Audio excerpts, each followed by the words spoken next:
Hey everyone. Well, today we're discussing something that's been 2 decades in the making. Real ID is finally here in the US, for real this time.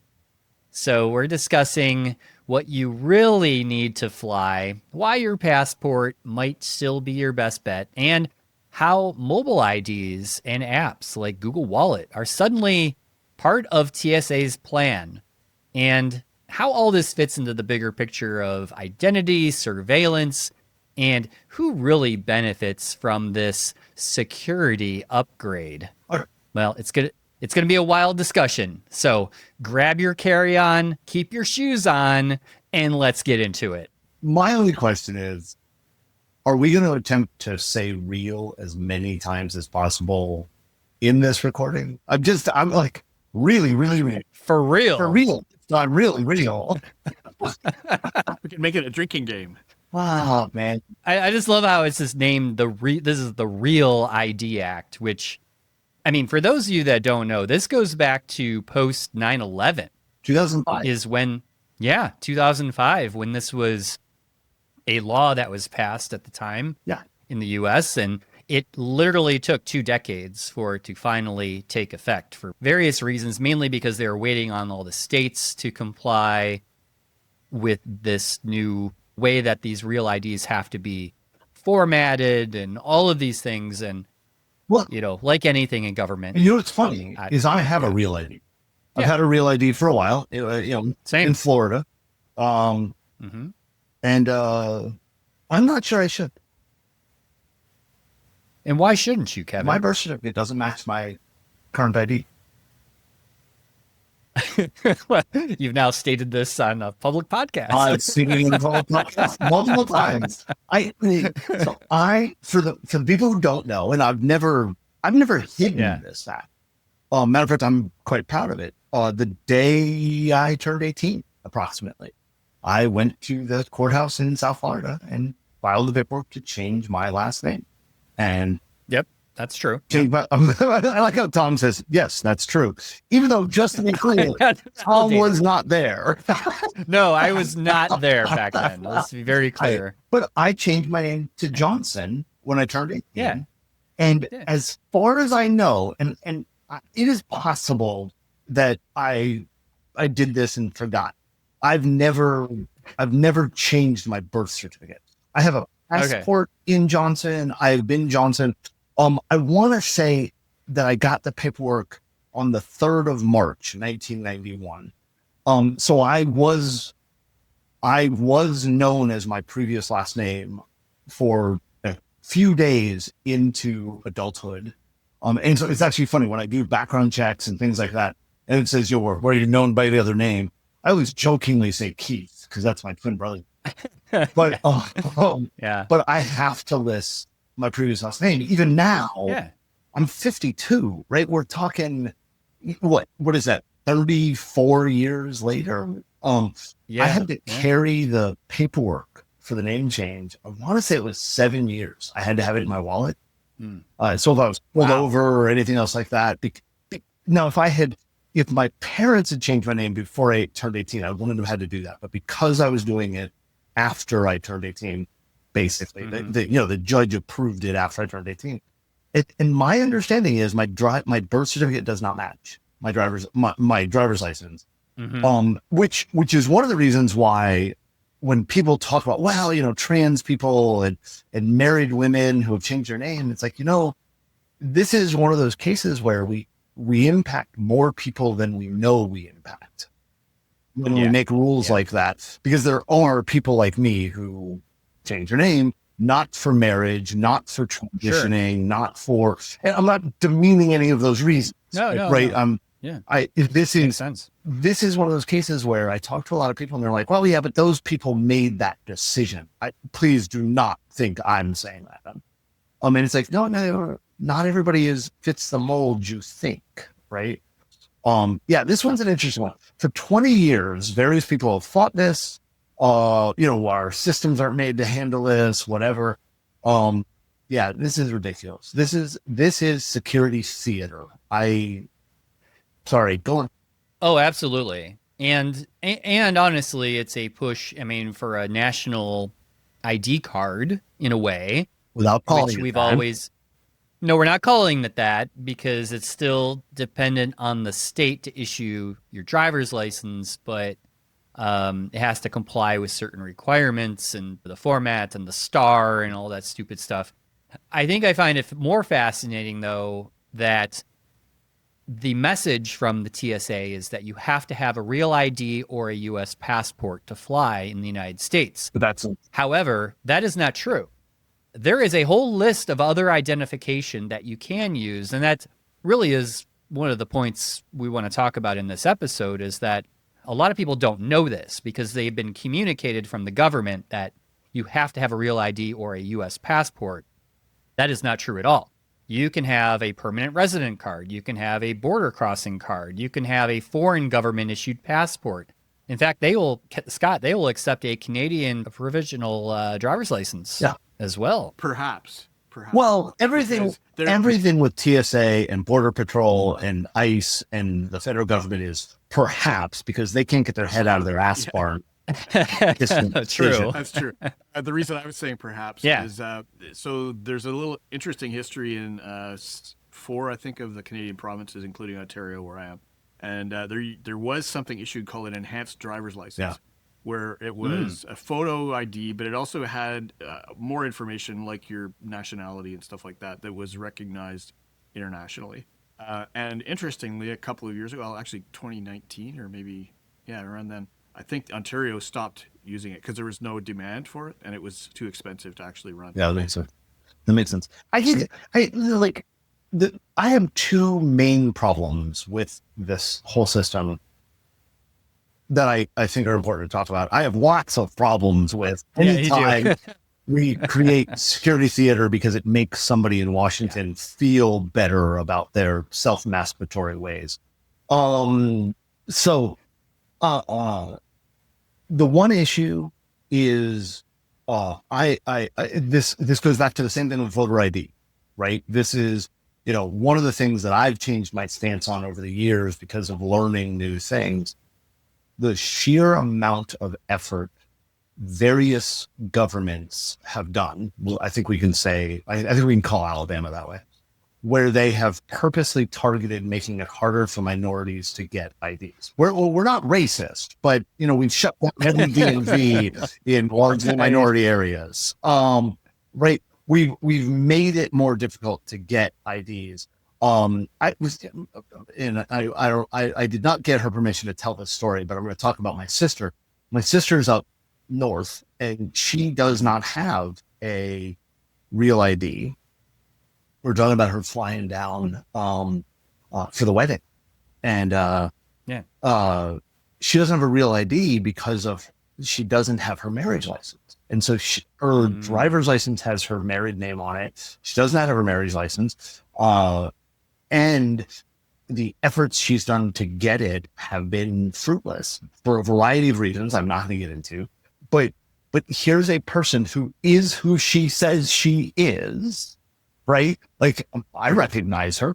And, sadly, TSA doesn't know. Well, Kevin said you're her. So it's Kevin's sister. I know who that is. Right? But now she can't fly. Not because of any actual threat, but because a piece of paper that she got 30 years ago or something. Yeah, not that long, but right? Yeah. She doesn't have it anymore.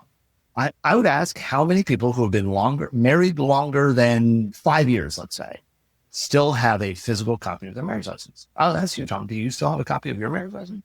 I do, but it's in a lockbox and fireproof safe. But you're weird. That's only because I put it there. I mean, and I'm of that person that will just keep important documents like that. But I do know other people that don't know where theirs is at. Up until my divorce, I had no idea where my marriage license was. I know we had it, and we moved to hold on. Maybe I'm the exception. I don't know that you're the exception. I have it in a lockbox too. Okay, well, you guys are two weird people.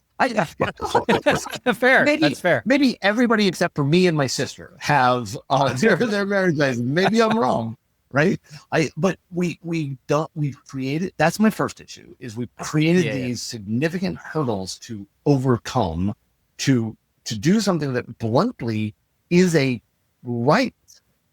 I'm not saying that you have a right to fly in a plane, but you have a right for interstate travel. Like that is not supposed to be stopped. And we are stopping a form of it without this made up requirement. The second issue, and then we can talk about the two issues. I just want to like throw them out there. The second issue I have is, look, I love the idea of government working with businesses and having businesses make things better. But the day you say, I'm going to mandate this ID requirement and I'm going to do this hand wavy thing and say, but it's okay, Google will handle it, I have a problem with that. From a privacy perspective, from a, like, every aspect of that just makes my skin crawl. Yeah, we've talked about that on the show, is, this new form, digital ID, where you can have your driver's license and your ID on your phone in your digital wallet. And we talked about that. We'll actually link that here in the video, but like, that's a big deal because you are effectively handing over your phone to law enforcement at that point.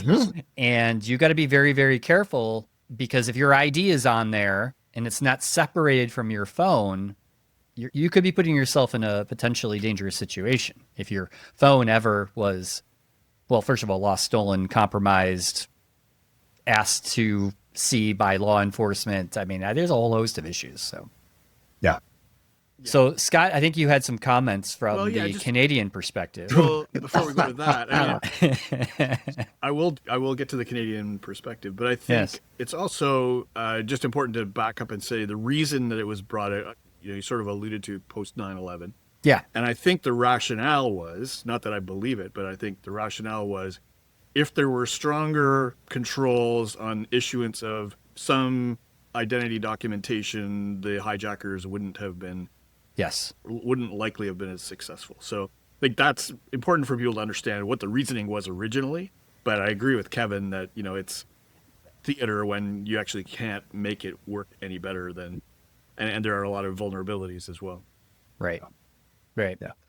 This goes back to the same thing we saw with TSA, with ICE, with all of these different things, is that the government says, boogeyman, and then says, well, we have a solution. And don't worry, the solution will involve you giving up many of your rights. The solution will involve heavily armed people wearing masks without warrants and showing their face.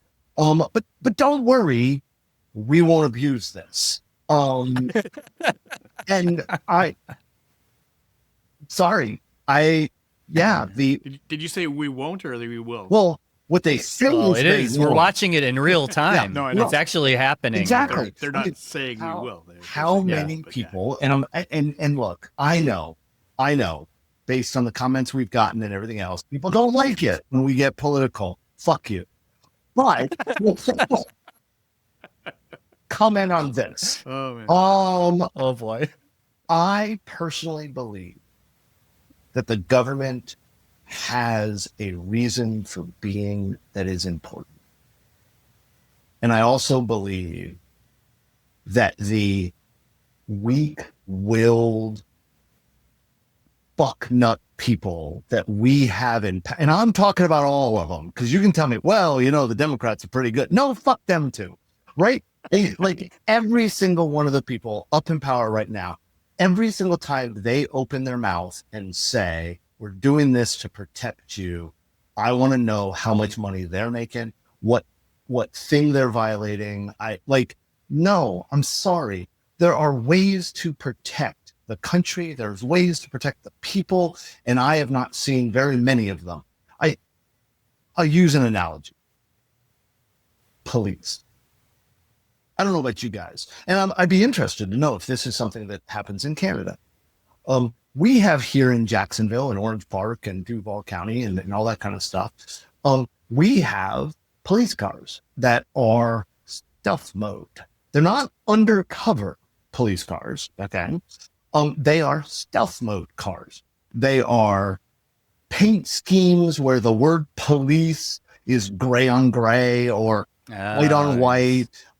They don't have lights on the outside of the car. The lights are inside the car. And I've watched city councilmen, police chiefs argue that, well, this is to stop the bad guys. And it's like, you know what? If you're hitting, you're not stopping anybody. You are a revenue generator. That's it. So when you see the cop car that's in stealth mode, the entire purpose of that car is to catch you speeding without you realizing the cops around, so they can pull you over, give you a ticket, and make money. This is a revenue generating cop car. Okay? Period. I'm not talking about all cops. So for you people out there, they're like, well, not all cops are bad. That's fine. But this is revenue generating. At least with the stealth cop car, we can look at it and go, yeah, revenue generation. And we can argue whether we like that or not, or whether that should be a purpose of the police. And I know where I stand on that. This, in my opinion, is the same thing. We have created a mechanism that is requiring our citizens, our people, our population to go and jump through hurdles at the whim of the people in power with no actual benefit shown. And I, for one, am tired of that. I think we should make it a rule that if you vote for something that is stupid, we're allowed to throw shit at you at your... That's it. I'm not saying we should kill you. I'm not saying we should... We'll throw tomatoes. Yeah, well, tomatoes too hard have less of an impact. We should be allowed... If you vote for stupid stuff, we should be... When we go into the town hall, they should hand us rotten fruit. Done. Right? That's it. I personally believe that the politicians that we have, not all of them, there are probably ones out there that are fighting the good fight. I don't see them. But when we see things like this, we have to look at it and go, why? Tell me the why. And be specific. Don't give me this hand wavy, protect the kids. Don't give me hand wavy terrorists. Because I will tell you right now, Dead hombres. We've shown it time and time again that the people who are terrorists, and I'm talking real terrorists, not, oh man, he shot the CEO of the United Healthcare, so he's a terrorist. Yeah, you're right. He has terrorized every CEO of an insurance company. But if you want to show me a terrorist that isn't able to get an ID, you're showing me a shitty terrorist. I'm not afraid of them. I think you're right, Kevin. I think just to show, I mean, in Canada, we don't have such a thing as the Real ID, and nobody seems to be too upset about it. Every province has their own authority to issue identity, and they're all good across Canada. And as you said, sometimes they're even good in other countries just to show the provincial driver's license. So I think you're right. There's probably not a lot of benefit from this initiative. The other interesting thing when you said national identity card, aren't there a lot of countries that have national identity cards that aren't, I'm just naively asking a question. Are those terrible things for those countries? Yes. Sorry. Flat answer. I didn't help, Scott. You asked a yes/no question. Here's my issue. I happen to agree with the EFS here. I personally believe that the idea that the federal government does not have information on every citizen in the United States is naive. The issue is not giving them data, in my opinion. And I'm not that smart. We all know that because you listen to me. In my opinion, the issue is not the government having the information. It's the government starting a process to centralize that information in a way that is accessible easily to the various government agencies, many of whom have proven over the last 100 and something days that they don't have a spine to stand up to horrible people, right? We know that data is available. You will never convince me that Experian doesn't give that information to the federal government, right? Of course they do. But when we legalize that type of collection, it is just one more step. And I'm not using the slippery slope because I don't think this is a slippery slope. I think this is a stairwell that is well documented, right? We give them that information and the ability to legally use it. I have an issue with that, right? This is the same thing. What is it? Oh God. I am totally blanking on Mr. I'm going to swim in a polluted lake and eat the brains of a bear that I killed by accidentally hitting them with my car. Oh, RFK. Oh yeah, that jackass. Right. His proposal to collect the database of everybody with autism so that we can do something for it. Yeah, so I know stupid. What they want to do for it. It's what the Kennedys did to the inconveniently mentally handicapped sister they had. Put them in a home and forget about them. Lock them away. Right. Yep. That's the purpose of those types of databases. I'll be blunt, and you all can Godwin's rule me all you want. The Nazis did databases. You know 100%. That because IBM helped. And I'm not calling these people Nazis. Nope, they do that by themselves.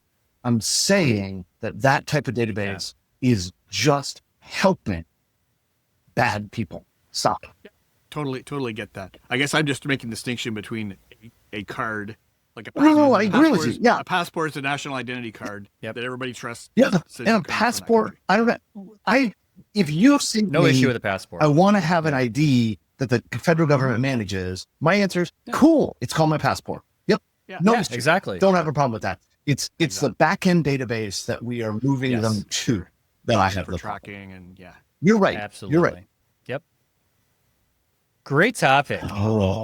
Great topic. I love it. I mean, getting Kevin all riled up is so great, but you always have really good points, and there's a few commenters that might not agree, but the majority do. And let me be very clear. I'm okay honestly with people disagreeing with me. Yeah, no problem. I like it when people disagree. I learned from that disagreement. As a matter of fact, I used the example earlier. I didn't go into it. Voter ID is a hot button topic. I changed my mind on because of people disagreeing with me and sharing information. Yeah. And I think we need more of this healthy dialogue. When people disagree with things, we don't need people getting into these flame wars. We all have to accept that people are going to have different opinions, and that's okay. Yeah. And we should debate these things. Yes. And we should be professional about it, and we shouldn't all freak out, and people shouldn't be killing each other or beating each other up over these things. And I mean, this is one of the reasons why this country is so divided right now, because there is a group of people that feel that violence and feel that their way is the only way and refuse to listen to other people's opinion. And that's just sad. That's just sad. Well, with that, I think that's all we have time for today. Thank you both as always. Thank you, all of our listeners and YouTube commenters and watchers. We appreciate all of you and all of your comments. Keep them coming. Much appreciated. So thank you for listening. And until next time, stay safe, stay secure, and stay private. Thank you for watching or listening this episode. Be sure to subscribe wherever you like to get your podcasts. Visit sharedsecurity.net for merch, previous episodes, and more. If you'd like to help support the podcast, join our Patreon to get ad-free episodes and many more exclusive supporter-only benefits. Visit sharedsecurity.net/supporter for more details.